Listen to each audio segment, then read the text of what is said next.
Haleluya, haleluya, haleluya. Shalom warga kerajaan. Wow, senang sekali kembali berjumpa dengan saudara. Dimanapun saudara berada, doa saya kiranya setiap kita tetap sehat dan tetap dalam pemeliharaan Raja kita yang sempurna. Haleluya, haleluya. Bapak Ibu terkasih dalam Tuhan, dalam perenungan saya yang saya ingin bagikan ya dalam kehidupan saya secara pribadi. Saya ingat betul Bapak Ibu terkasih dalam Tuhan, dahulu almarhum papa saya waktu masih hidup seringkali tanpa saya sadari setiap kali dia bersama-sama dengan saya, dia seringkali memberikan kata-kata yang saya anggap pada saat itu kata-kata yang cuman masuk keluar telinga kiri, keluar telinga kanan. Haleluya. Tapi dalam banyak berbagai kehidupan ini setelah dia nggak ada, Bapak Ibu terkasih dalam Tuhan. Waktu saya mengalami benturan demi benturan, saya sadar, oh ini ternyata maksud daripada nasihat papa saya, almarhum papa saya. Haleluya. Dan kalau saya waktu itu mendengarnya dan tidak masuk telinga kiri, keluar telinga kanan, saya percaya saya tidak akan mengalami banyak benturan-benturan. Tapi setelah benturan-benturan, saya baru sadar, haleluya, betapa pentingnya nasihat dari orang tua. Haleluya. Bersyukur kalau kita masih ada orang tua yang masih mau menasehati kita. Jangan kita bilang orang tua kita cerewet. Haleluya. Sebab nasihat-nasihat itu pasti demi kebaikan saudara dan saya. Haleluya. Kalau nasihat orang tua aja bisa demikian powerful, mendukung untuk kita bisa tetap menjadi pribadi yang luar biasa, apalagi nasihat dari Tuhan. Haleluya. Makanya kalau kita baca dan merenungkan dari Amsal Sulaiman pasal 13 ayat yang ke-13 dikatakan, siapa meremehkan firman, ia akan menanggung akibatnya.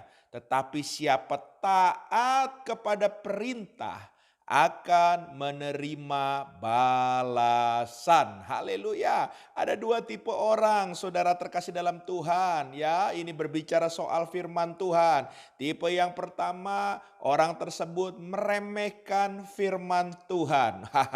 Makanya dikatakan Alkitab, akibatnya harus siap-siap kita menanggungnya. Kalau kita meremehkan firman Tuhan, tentunya kita juga nggak akan melakukan firman itu sendiri. Tapi ada tipe yang kedua, dikatakan siapa yang taat kepada perintah. Perintah apa? Tentunya perintah firman Tuhan. Dikatakan akan menerima balasan.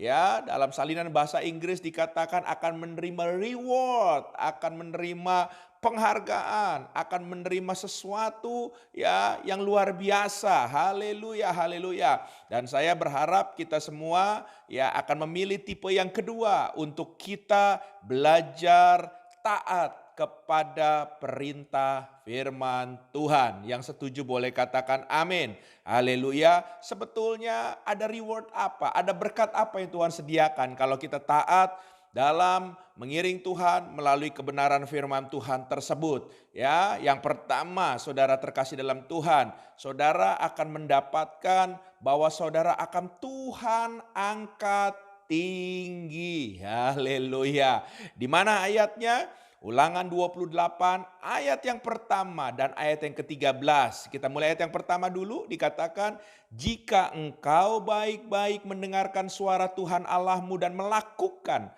dengan setia segala perintahnya yang kusampaikan kepadamu pada hari ini, maka Tuhan Allahmu akan mengangkat engkau di atas segala bangsa di bumi. Dan ayat yang ke-13 dikatakan, Tuhan akan mengangkat engkau menjadi kepala dan bukan menjadi ekor. Engkau akan tetap naik dan bukan turun. Apabila engkau mendengarkan perintah Tuhan Allahmu yang kusampaikan pada hari ini, kau lakukan dengan setia. Katakan amin. Haleluya. Ya, jadi waktu saudara taat untuk melakukan firman Tuhan, Tuhan akan mengangkat hidup saudara. Haleluya, haleluya, haleluya. Hal yang kedua, waktu kita taat melakukan firman Tuhan, berkat apa yang Tuhan sediakan?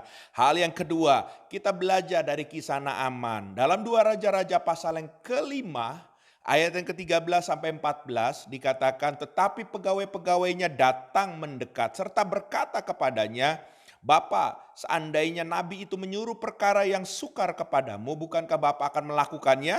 Apalagi sekarang, ia hanya berkata kepadamu, mandilah dan engkau akan menjadi tahir. Maka turunlah ia membenamkan diri 7 kali dalam sungai Yordan. Sesuai dengan perkataan abdi Allah itu, lalu pulihlah tubuhmu. Tubuhnya kembali seperti tubuh seorang anak dan ia menjadi tahir. Haleluya.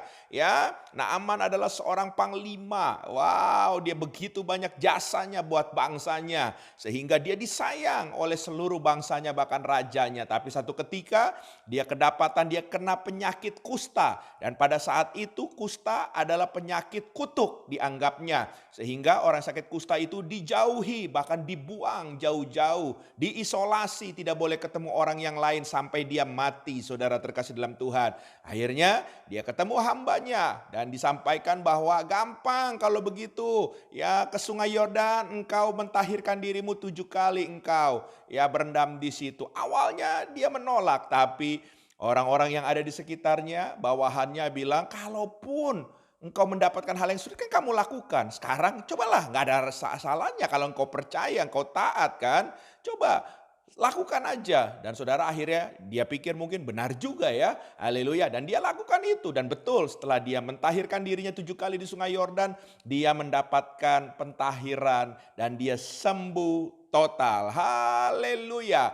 Jadi hal yang kedua, berkat. Kalau kita taat, Tuhan sanggup menyembuhkan kita. Sembuh apa? Bukan hanya secara fisik. Ya, waktu saudara taat, sembuh secara finansial, sembuh secara psikis, psikologi kita, ya, sembuh secara hati kita. Ya, mungkin waktu kita tahu firman Tuhan, Tuhan bilang kamu harus melepaskan pengampunan. Tapi kalau kita nggak taat, saudara terkasih dalam Tuhan, kita tetap nggak mau melepaskan pengampunan. Yang ada, saudara kita kepahitan dan menimbulkan sakit penyakit yang berat. Tapi waktu kita lepaskan belajar taat, bukankah Tuhan sanggup menyembuhkan saudara. Saudara diberikan damai sejahtera, diberikan kelegaan. Dan hidup saudara akan mengalami hal-hal yang hebat. Jadi hal yang kedua berkatnya, saudara akan mengalami kesembuhan yang datang dari Tuhan. Hal yang ketiga, 1 Raja-Raja pasal yang ke-17 ayat yang ke-12 dikatakan perempuan itu menjawab, demi Tuhan Allahmu yang hidup.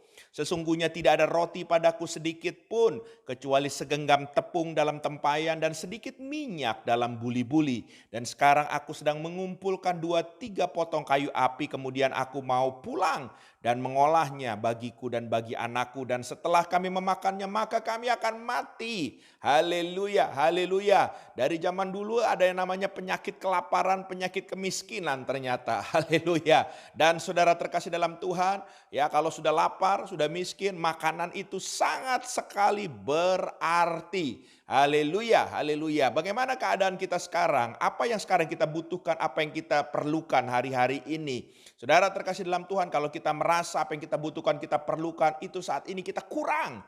Haleluya. Seperti firman Tuhan ini, waktu dia taat melangkah ya dengan apa yang diperintah oleh nabi Tuhan, maka saudara terkasih dalam Tuhan, apa yang dia milikin itu terjadi pelipat gandaan. Jadi hal yang ketiga, waktu saudara taat, saudara akan melihat mukjizat pelipat gandaan terjadi dalam hidup saudara. Dan saya berdoa hari ini, haleluya, terus kita hidup dalam ketaatan, maka saudara akan mengalami hal-hal terobosan, breakthrough, pelipat gandaan terjadi dalam hidup saudara. Tuhan memberkati. Pegang 3 hal ini dan terus berjalan dalam ketaatan dalam mengiring Raja kita. Izinkan saya berdoa.